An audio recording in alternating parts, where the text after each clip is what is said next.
Boa noite, Giardini. Boa noite. Eu queria que você fizesse uma avaliação do desempenho do time e na última entrevista coletiva, conversando com você, você deixou bem claro que além do resultado, o seu objetivo era melhorar o desempenho. Se já foi melhor que no jogo contra o Grêmio. E hoje, a minha impressão é que os dois zagueiros tiveram muita liberdade para sair jogando. Eles, a partir de agora, terão essa responsabilidade também de iniciar e começar a construção das jogadas do São Paulo, Giardini? Boa noite a todos. A gente continua com esse pensamento de ir melhorando, com o pouco tempo que a gente tem de treino, pontuando algumas coisas, né? Contra o Grêmio, a meta era controlar um pouco mais o jogo, ficar um pouco mais com a bola. Com isso, a gente não permitir que o Grêmio se impusesse, que é a sua característica, e isso a gente conseguiu. Né, eu comentei, a gente teve 60% de posse de bola contra o Grêmio, o que não quer dizer que a gente ganharia por causa disso. A partir desse momento, dessa fotografia que foi no jogo contra o Grêmio, a gente procurou, contra o Cruzeiro, manter isso, mas conseguir machucar mais.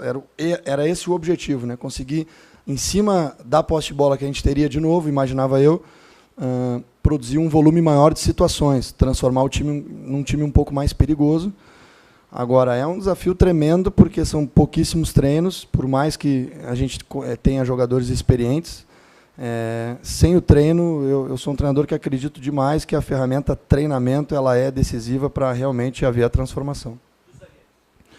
Os zagueiros, para quem quer propor o jogo, hoje todas as equipes que procuram isso contam com os zagueiros começando o jogo com um bom passe, com uma boa escolha, municiando os jogadores mais à frente, porque a partir do momento que a gente permite jogadores virem buscar a bola nos pés dos zagueiros, começam a faltar jogadores nos outros setores. Então, justamente é o que a gente está tentando melhorar, pequenos detalhes para que o time consiga ocupar melhor o campo, e eu acho que isso hoje a gente conseguiu, em alguns momentos contra o Cruzeiro, ocupar um pouco melhor o campo, e a partir dessa melhor ocupação conseguir agredir com um pouquinho mais de consciência o adversário.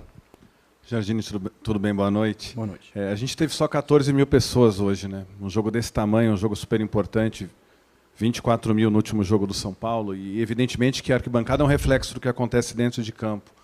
Queria que você falasse, em relação a isso, de que maneira reconquistar essa torcida que foi tão presente, tão atuante durante o campeonato. Evidentemente que o São Paulo só tem mais um jogo aqui em casa, né? Mas você sente também, por estar no meio de tudo isso, por vivenciar todo esse clima que ao redor do São Paulo, tudo, que a torcida realmente está desconfiada, deu uma apagada com tudo que aconteceu? Eu quero até te agradecer a pergunta, porque me permite fazer um agradecimento imenso à torcida que veio hoje, com chuva,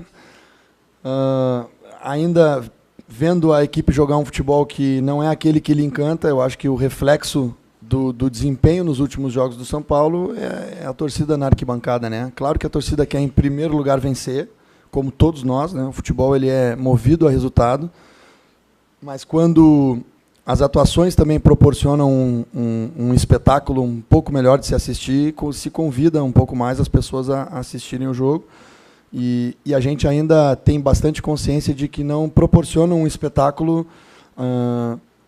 muito prazeroso de se assistir, né? A torcida do São Paulo vem porque ela ama realmente o clube, é uma das torcidas que mais botou gente no estádio.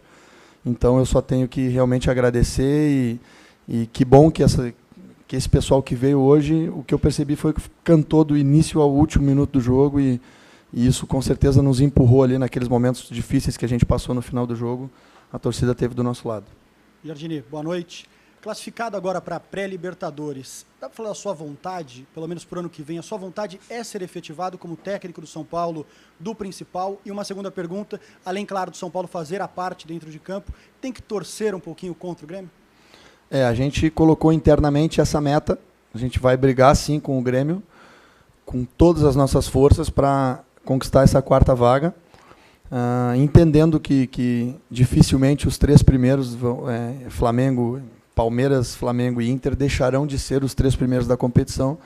Então a briga que a gente vai focar e botar todos os nossos esforços é nessa quarta vaga, que a gente está junto com o Grêmio, a gente precisa fazer um ponto a mais, né? E isso é bastante possível, né? E sobre o ano que vem, na verdade eu já respondi, né, na outra coletiva, e eu quero mais uma vez, não criar expectativa, porque não é bom nem para mim, nem para a direção. Isso vai estar na mão deles. Eles estão observando o meu trabalho, estão observando o mercado, e eles vão saber, a direção vai saber fazer o melhor para o São Paulo para o ano que vem. Jardine, boa noite. Esse é o seu segundo jogo depois da saída do Aguirre.